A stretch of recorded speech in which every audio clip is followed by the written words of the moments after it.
Hello, chemistry students. I'm going to spend some time going over a few topics with you guys. I just want to review and talk through some of the topics that you guys will see on your chemistry final. So I'm going to do a few problems. Not all the problems that I do are going to be exactly the same ones because I want you guys to use these specific problems as practice and then just be able to go ahead and to go through and apply some of those things to some of these different topics. So first thing is finding molecular mass. Some of you guys are getting a little bit tripped up on some of the numbers, so I just going to go ahead and start by going through topic 1.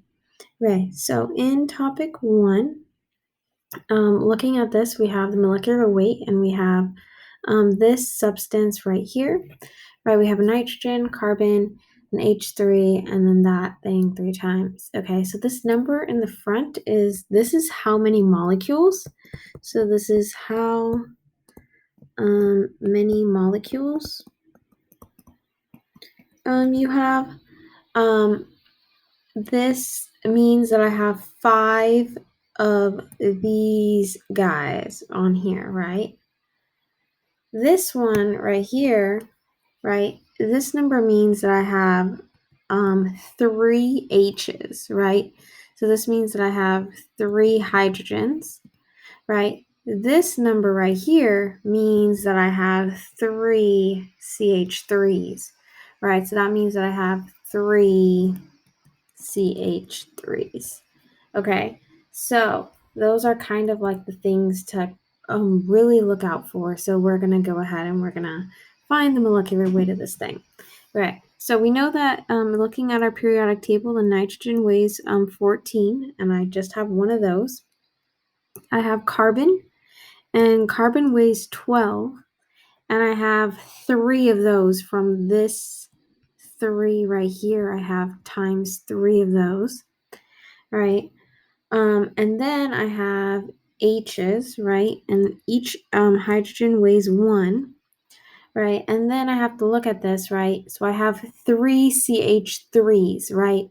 Which means that in total I have 9 hydrogens, right? So then I go ahead and I add these things up. So I have 14 plus 36 plus 9.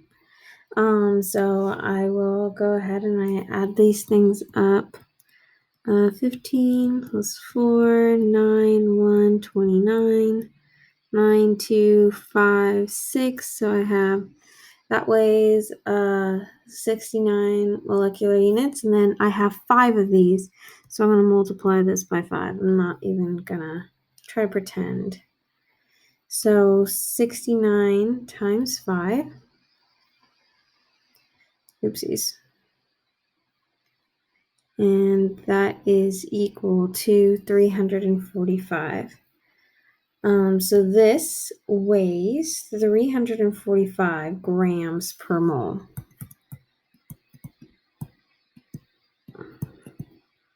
Right?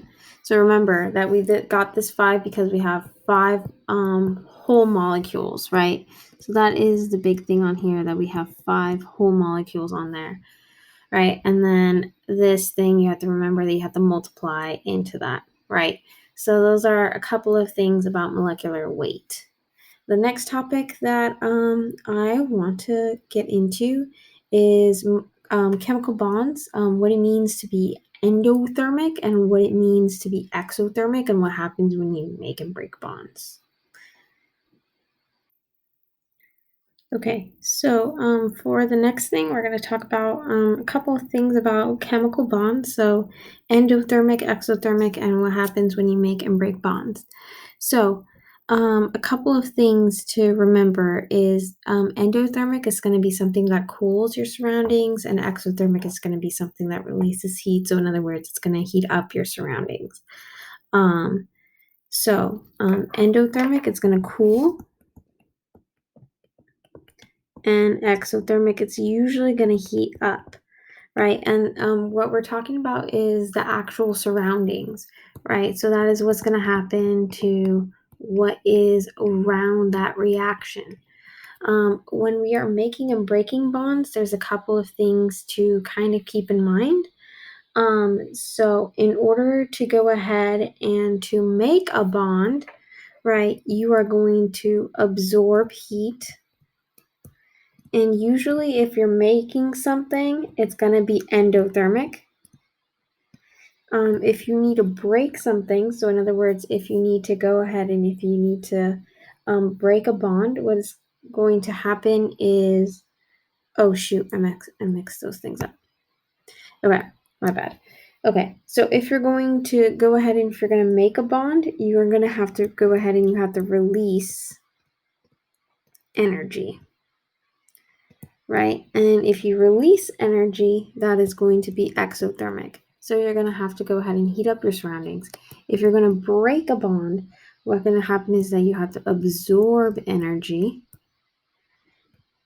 and it is going to be endothermic. Right, so those are a couple of things to kind of keep in mind about endothermic and exothermic. So just really know what those couple of terms mean. Okay, La Chatelier's principle, what causes different equations to shift? So if you guys remember, there are a few things that go ahead and cause this. First thing is temperature.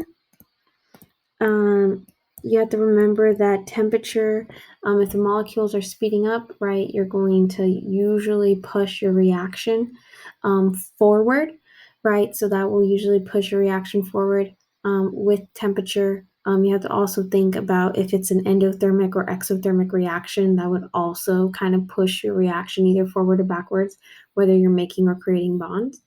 Your second thing is going to be pressure. If there is more pressure on a system, then there's less space. So again, those molecules are going to go ahead and they're going to start colliding with each other. So those are the two biggest thing. The last thing is going to be concentration. So if you have different concentrations of molecules, so if you suddenly add a bunch of product onto one side of the equation, then your reaction will go ahead and will shift through the reactant. Same thing, if you added more reactants, it would shift to the products. So that leads us to our next topic, which is topic 4, about reversible reactions. So reversible reactions means that you guys will see an arrow that looks something like this. And it means that your reaction can either go forward or it can go backwards. Traditional forward reactions, they go towards the right. Traditional backwards reactions, it goes towards the left, right? And that just is its usual direction in going ahead and in moving equations. So that's kind of just one of those things to know. Some reactions are reversible and some reactions just go one direction. So that's kind of one of the things to keep in mind. Topic 5, carbon cycle. Carbon stores on Earth. You have to keep in mind that carbon is pretty much stored almost everywhere on Earth. All living things have carbon. Pretty much the ground and the ocean and all of that are all different carbon stores, and that's where carbon can be kept. Carbon moves through those cycles, so you have to think about all of the different processes, right? So you have combustion, you have photosynthesis, you have cellular respiration, and then you have all of your different processes. You have diffusion, and I'm sure I'm missing a few, erosion. All of those are different processes in which carbon is going ahead and moving through the cycle. So that is kind of one way it goes ahead and it moves around. The next one, decomposition.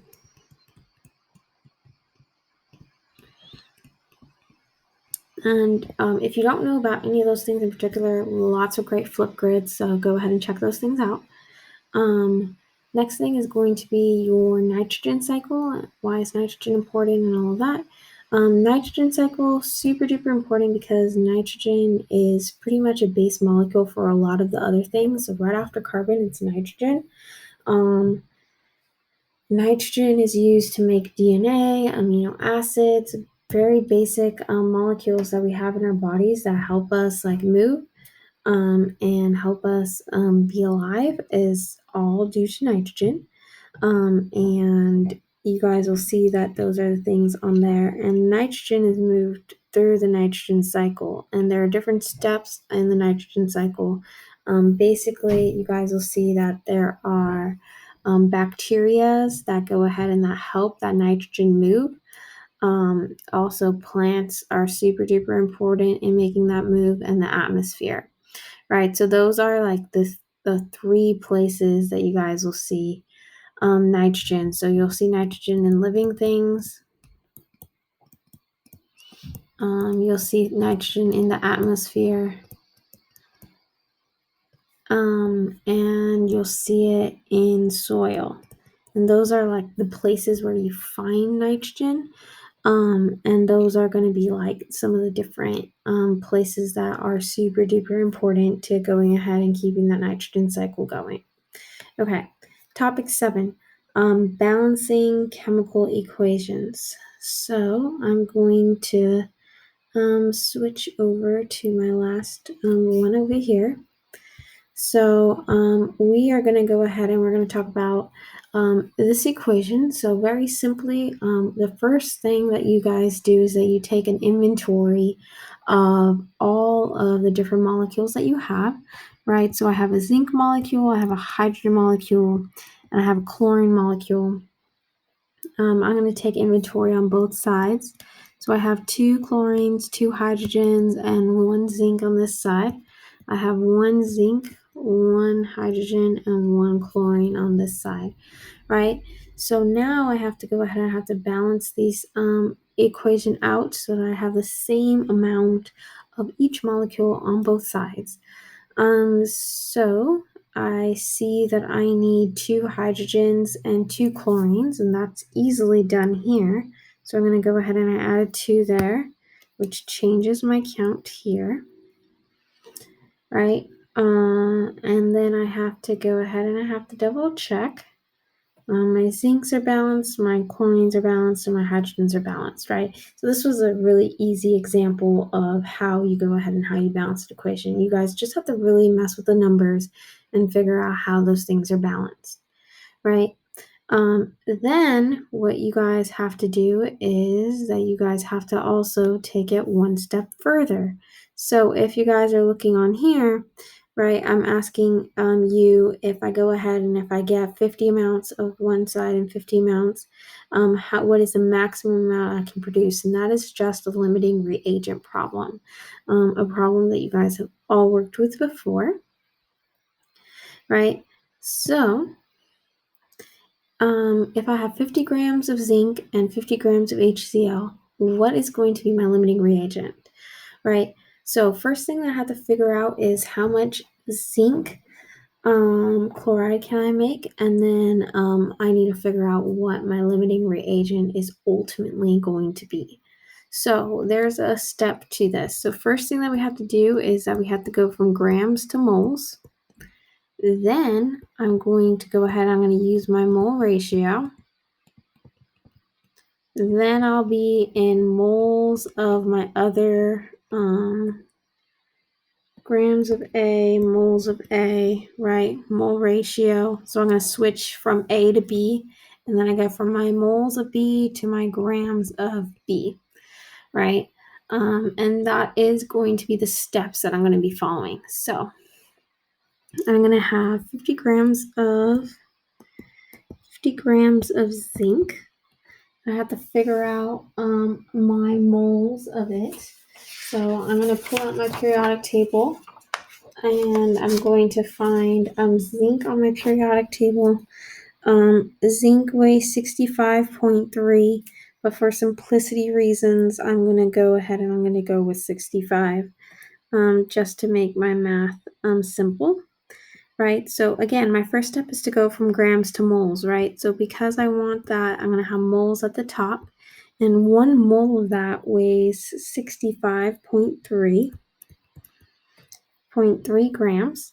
Now, and this is my moles of zinc and my grams of zinc.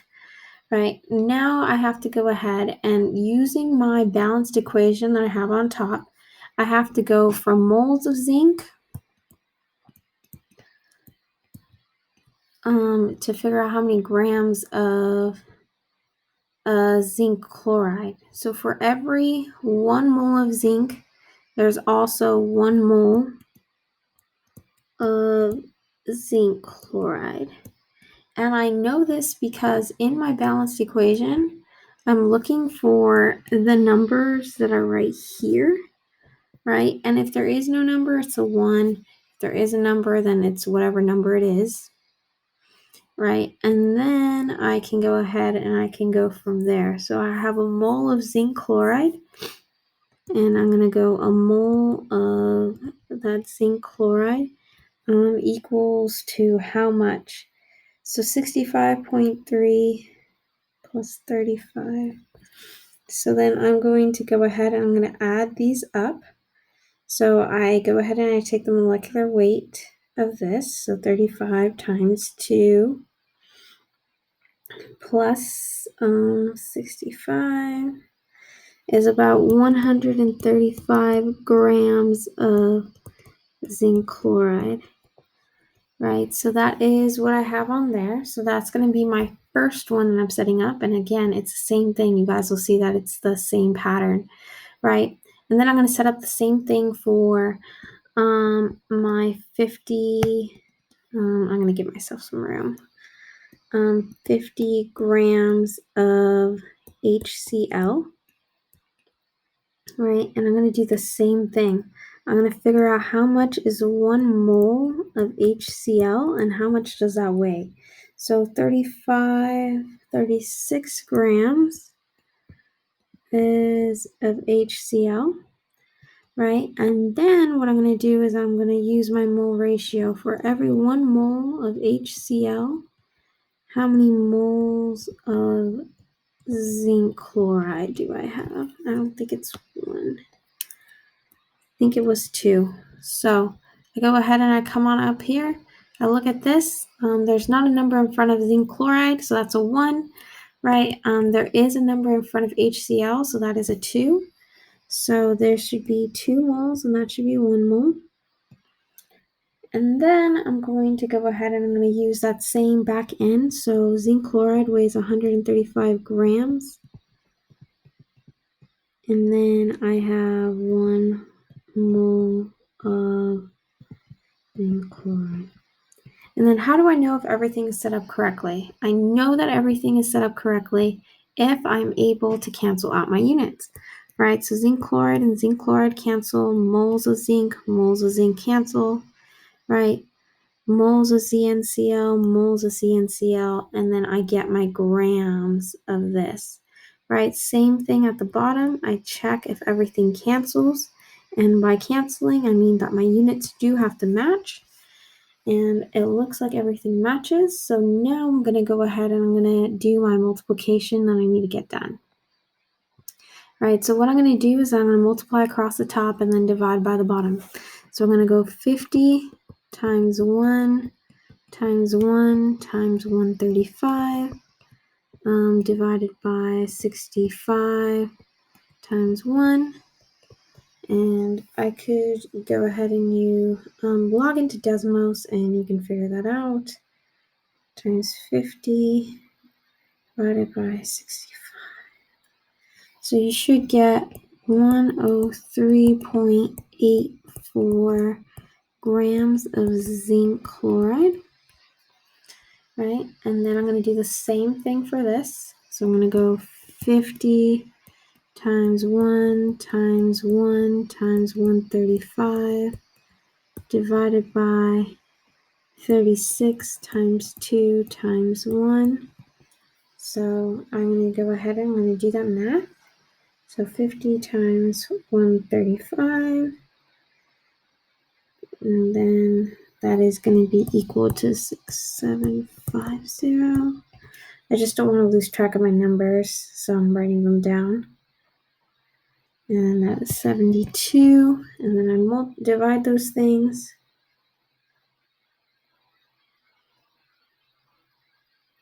And that is equal to 93.75 grams of ZnCl2. Right, so now what I'm looking for is what is my limiting reagent. Right, so now I figured out how much zinc chloride I'm going to produce, but now I have to figure out what my limiting reagent is. So my limiting reagent in this case is going to be what is less, right? So since I look at this and I'm only able to produce this much HCl, this one is going to be my limiting reagent, right? And your limiting reagent is usually your lower number.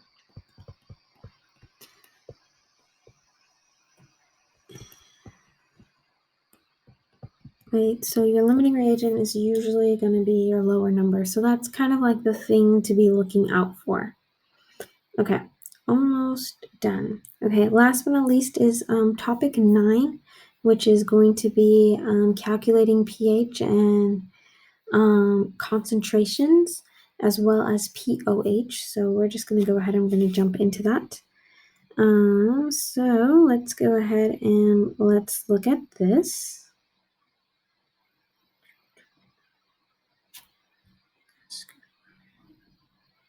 Okay, so I have a series of a couple problems. So what is the pH of this concentration, right? So in order to go ahead and to get pH, you are usually going to go ahead and you are going to use the negative log, right? So you go in the negative log of whatever number they give you. So in this case, 3.9 times 10 to the negative 10. Just kind of be careful about how you plug it into decimals, but it should be super simple. So you go your negative log of, I forgot the number,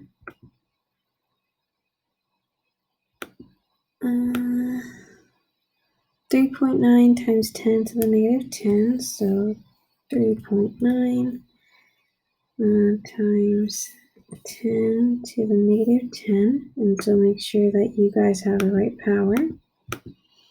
And then whatever number pops up is going to be your pH. So in this case, it's 9.41. So you guys are going to go ahead and you're going to write the pH is equal to 9.41. Super simple, same thing, right? So whenever they give you the concentrations, the negative log. When they give you the pH, what you're going to do is the same thing, except it's going to be 10 to the negative of whatever pH it is. So if they give you, if you're trying to find the concentration, right, because they give you the pH, what you're going to do is times 10 to the negative 8.1. So 10 to the negative 8.1, and you should get 7.94 times 10 to the negative 9, 7.94 times 10 to the negative 9. Right, and that's how you would go ahead and that's how you get that. Now, this one is a little trickier because now they're asking for the pOH. Oh, I wrote this backwards. Whoops, my bad.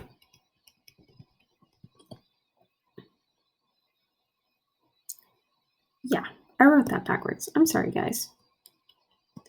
Okay. So when you get a pOH number, this is what you do, right? So if you have a pOH, if the pOH is like, let's go ahead and let's do 2.7 times 10 to the negative 8, right? And they ask you what is the pH. Right, so they go ahead and they give you a concentration, and then it's your job to go ahead and to find the pH. So you guys need to be aware of kind of what's happening with this stuff. Okay, so you do the same thing, except now that there is a formula. So the concentration of OH minus times the concentration of your pH. So your pH times your POH is equal to 1 times 10 to the negative 14th. And that's the formula for this, right? So what you do is that you go ahead and you plug in this formula, and you plug in this number into this formula, right? And then they ask you to find the pH. So then you go ahead and you solve.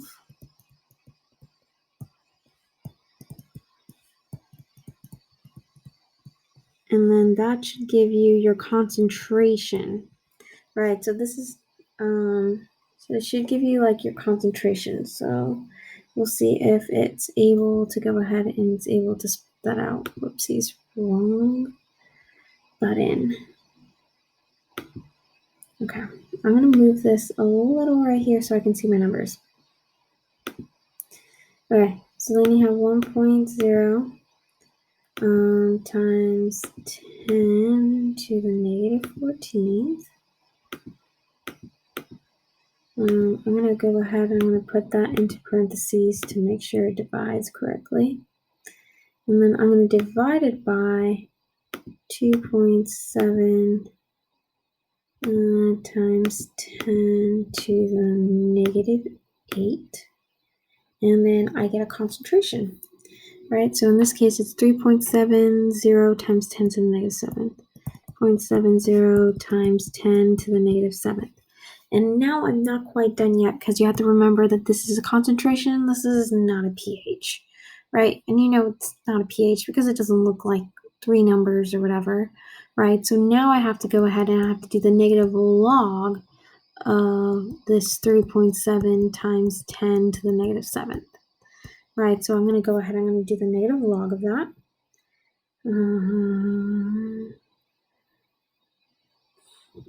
So I'm going to go the negative log of my answer. And then I now get a pH of 6.4. I didn't check the decimal. Hold up. 6.43 is my pH. So that is the answer that I'm ultimately looking for. So when you have a POH, you have to keep in mind that it is a few extra steps, right? But make sure that you guys know this formula right here, or else you can't really solve for it. Hey, you guys, it's been a pleasure having you guys. Thank you for listening. I had an awesome year with you guys, and if you guys ever need anything, feel free to contact me. Thank you, guys.